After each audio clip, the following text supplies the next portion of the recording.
Halo anak-anak, selamat bertemu kembali dalam pelajaran IPA Fisika kelas 7. Semoga kalian dalam keadaan sehat walafiat dan tetap ikuti protokol kesehatan. Pokok bahasan yang kita mau ajarkan pada hari ini adalah lapisan bumi dengan topik hidrosfer. Tujuan pembelajaran kita ada 3. Yang pertama, peserta didik dapat menjelaskan pengertian hidrosfer. Yang kedua, peserta didik dapat menjelaskan siklus hidrosfer. Yang ketiga, peserta didik dapat menjelaskan tindakan mitigasi bencana banjir. Hidrosfer. Keberadaan air di bumi sangat penting bagi kehidupan. Air terdapat di permukaan bumi, di dalam tanah, dan di udara. Wujud air tidak hanya cair, tetapi dapat berwujud padat, seperti es dan uap air.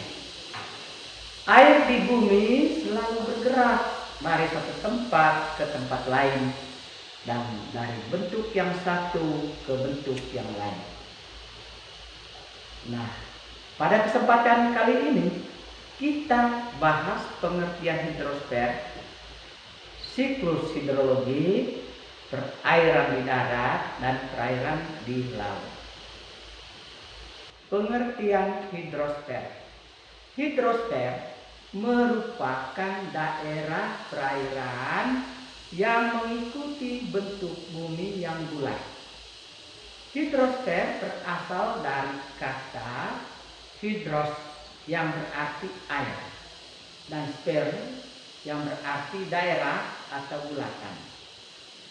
Daerah perairan ini meliputi samudra, laut, danau, sungai, gletser, air tanah, dan uap air yang terdapat di atmosfer.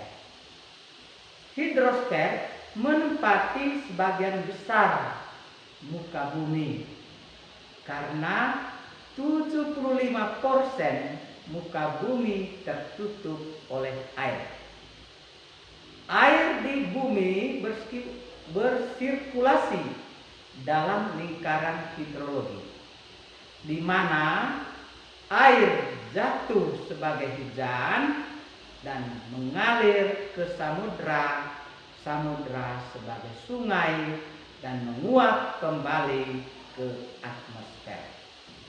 Siklus hidrologi.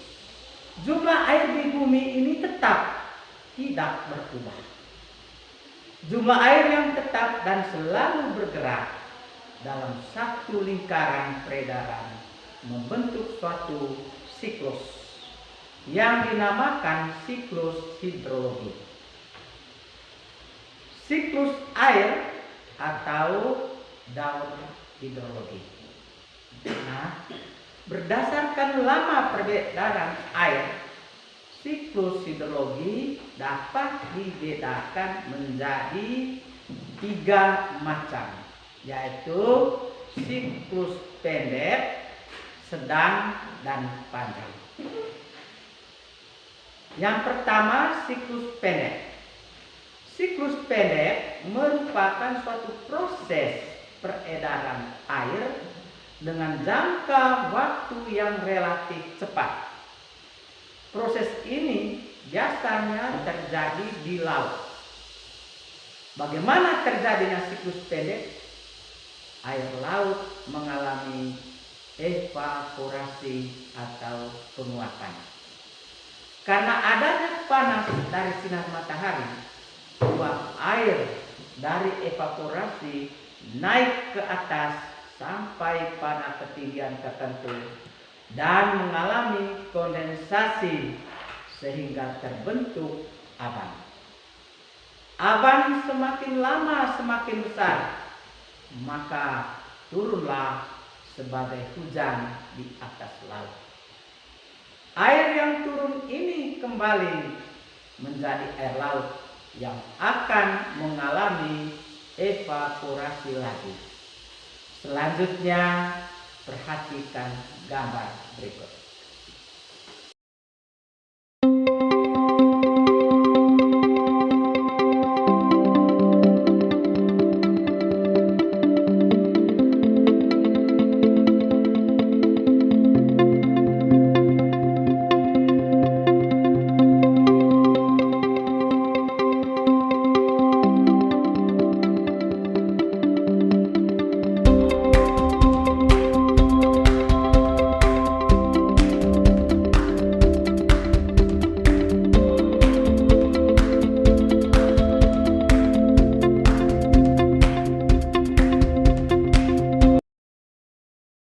Yang kedua, siklus sedang. Air laut mengalami evaporasi menuju atmosfer dalam bentuk uap air. Karena panas sinar matahari, angin yang bertiup membawa uap air lalu ke arah daratan. Pada ketinggian tertentu, uap air yang berasal dari evaporasi air laut, sungai, dan danau terkumpul makin banyak di udara. Suatu saat uap air menjadi jenuh dan mengalami kondensasi. Kemudian menjadi hujan. Air hujan yang jatuh di daratan selanjutnya mengalir ke parit, selokan, sungai, danau, dan menuju ke laut lagi. Selanjutnya, perhatikan gambar berikut.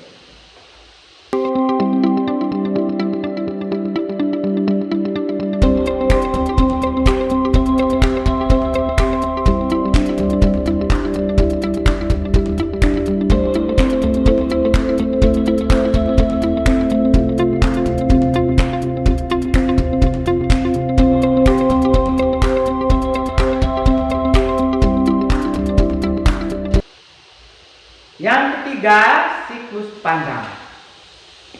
Panas sinar matahari menyebabkan evaporasi air laut. Angin membawa uap air laut ke arah daratan dan bergabung bersama dengan uap air yang berasal dari danau, sungai, dan tubuh perairan lainnya, serta hasil transportasi dari tumbuhan.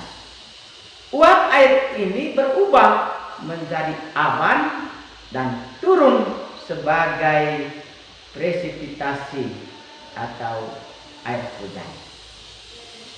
Air hujan yang jatuh sebagian meresap ke dalam tanah atau sering juga disebut dengan infiltrasi, menjadi air tanah. Ada kalanya presipitasi tidak berbentuk hujan, tetapi membentuk salju atau es. Sebagian air hujan diserap oleh tumbuh-tumbuhan, serta sebagian lagi mengalir di permukaan tanah menuju parit, selokan, sungai, danau, dan selanjutnya kembali ke laut. Aliran air tanah ini disebut perkolasi dan berakhir menuju ke laut. Air tanah juga dapat muncul ke permukaan menjadi mata air.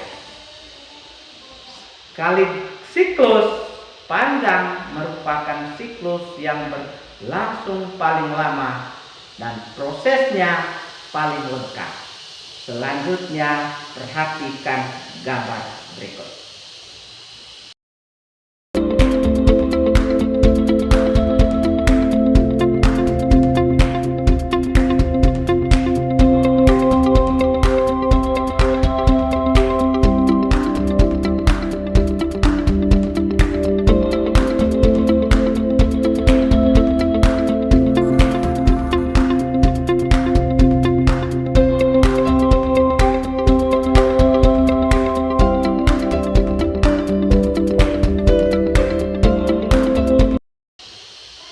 Dalam siklus hidrologi tersebut di atas, terdapat beberapa proses yang mengikuti gejala meteorologis dan klimatologis, sehingga siklus hidrologi tersebut terjadi proses-proses sebagai berikut.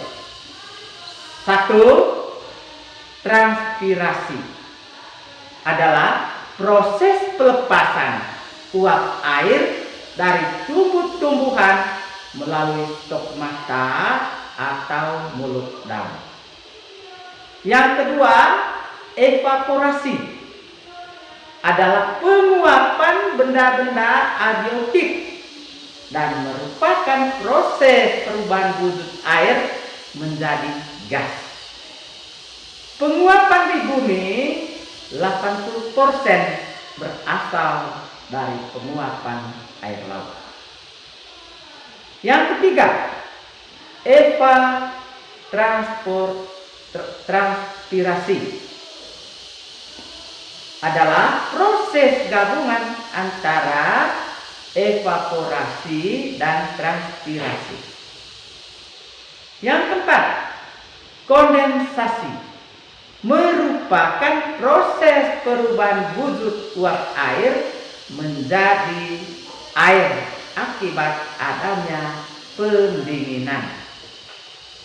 Yang kelima, presipitasi merupakan segala bentuk hujan dari atmosfer ke bumi yang meliputi hujan air, hujan es, dan hujan salju. Yang keenam, aliran permukaan atau runoff merupakan pergerakan aliran air di permukaan tanah melalui sungai dan anak sungai. Yang ketujuh, adveksi, yaitu transportasi air pada gerakan horizontal seperti transportasi panas dan uap air oleh gerakan udara mendatar dari satu lokasi ke lokasi yang lain. Yang kedelapan, infiltrasi, yaitu perembesan atau pergerakan air ke dalam tanah melalui pori-pori tanah. Apa yang dimaksudkan dengan mitigasi bencana banjir?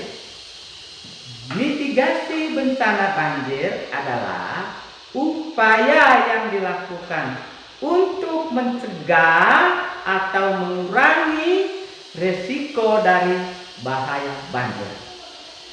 Mitigasi dalam bencana banjir menjadi dua macam, yaitu mitigasi secara struktural dan mitigasi secara non-struktural. Yang pertama, mitigasi struktural. Mitigasi struktural adalah upaya yang dilakukan demi meminimalisir bencana, seperti dengan melakukan pembangunan kanal khusus untuk mencegah banjir dan dengan membuat rekayasa teknis bangunan tahan bencana, serta infrastruktur bangunan tahan air, di mana infrastruktur bangunan yang tahan air nantinya diharapkan agar tidak memberikan dampak yang begitu parah apabila bencana tersebut terjadi. Yang ke-B, mitigasi non-struktural. Mitigasi non-struktural adalah upaya yang dilakukan selain mitigasi struktural, seperti dengan merencanakan wilayah dengan asuransi. Dalam mitigasi non-struktural ini sangat mengharapkan dari perkembangan teknologi yang semakin maju. Harapannya adalah teknologi yang dapat memprediksi, mengadaptasi, mengantisipasi, dan mengurangi resiko terjadinya suatu bencana. Apa tindakan kita ketika banjir dan setelah banjir? Selain mitigasi bencana banjir, kita juga perlu mengetahui langkah apa saja yang dapat dilakukan ketika saat terjadi banjir dan apabila banjir tersebut sudah terjadi. Yang pertama, tindakan ketika saat terjadi banjir. Yang pertama, jangan panik dan berusaha untuk bisa menyelamatkan diri. Yang kedua, pada saat terjadi bencana banjir, warga sekitar dihimbau untuk memantau perkembangan cuaca di tempat kejadian. Apabila hujan secara terus-menerus tidak berhenti dan bertambah lebat, maka warga sekitar sebaiknya segera pergi ke tempat yang lebih aman yang telah diberitahukan oleh LSM. Yang ketiga, masyarakat yang terkena bencana banjir dihimbau agar tetap menjaga kesehatan mereka agar tidak menambah korban akibat bencana banjir. Yang keempat, apabila air yang datang lagi, secepat mungkin untuk menjauhinya dan segera mungkin untuk menyelamatkan diri dengan menuju ke tempat yang aman ataupun ke tempat yang lebih tinggi. Yang kelima, apabila terjebak dalam rumah atau bangunan ketika bencana banjir terjadi, sebisa mungkin mengambil benda untuk mengapung agar tidak tenggelam. Yang keenam, berhati-hatilah dengan listrik, kabel yang masih dialiri listrik. Yang ketujuh, menyelamatkan dokumen-dokumen penting. Yang kedelapan, ikut serta aktif dalam tenda pengungsian dengan membantu mendirikan tenda, membantu dapur umum, membantu mencari air bersih, dan hal yang lainnya. Yang kesembilan, diusahakan untuk bijak dalam menggunakan air bersih. Yang kesepuluh, membantu mereka yang membutuhkan tempat tinggal dan kesehatan bagi mereka yang memang terluka akibat bencana banjir tersebut. Tindakan setelah banjir terjadi. 1. Memberikan bantuan kepada mereka yang membutuhkan, seperti bantuan tempat tinggal, makanan, dan pakaian. Membersihkan tempat tinggal di lingkungan yang terkena banjir, seperti membersihkan lumpur yang terkena di dalam rumah ataupun di lingkungan dekat rumah. Yang ketiga, melakukan kaporitasi sumur gali. Yang keempat, memperbaiki jamban dan saluran pembuangan air limbah. Yang kelima, memberikan bantuan kesehatan lingkungan dengan memberikan obat serta pelayanan kesehatan secara gratis. Yang keenam, menjaga sistem pembuangan air dan limbah agar tetap bersih dan tidak kotor ataupun tersumbat. Yang ketujuh, menjauhi kabel atau listrik agar tidak terjadi kejadian yang tidak diinginkan. Yang kedelapan, menghindari wilayah yang sudah rusak seperti bangunan yang sudah tidak layak pakai. Yang kesembilan, tidak menggunakan air bersih secara semena-mena. Yang kesepuluh, memeriksa ketersediaan air bersih. Nah, siswa-siswi sekalian, itulah beberapa hal yang Bapak jelaskan tentang hidrosfer. Selanjutnya, silahkan kalian membaca dan mengerjakan LKPD yang ada di tampilan video ini. Kerjakan secara individu. Untuk pengumpulan akan dilakukan oleh Bapak Ibu guru yang bertugas ke titik-titik yang sudah ditentukan. Anak-anak sekalian, sampai di sini dulu pertemuan kita kali ini. Nanti kita akan bertemu kembali pada pertemuan berikutnya.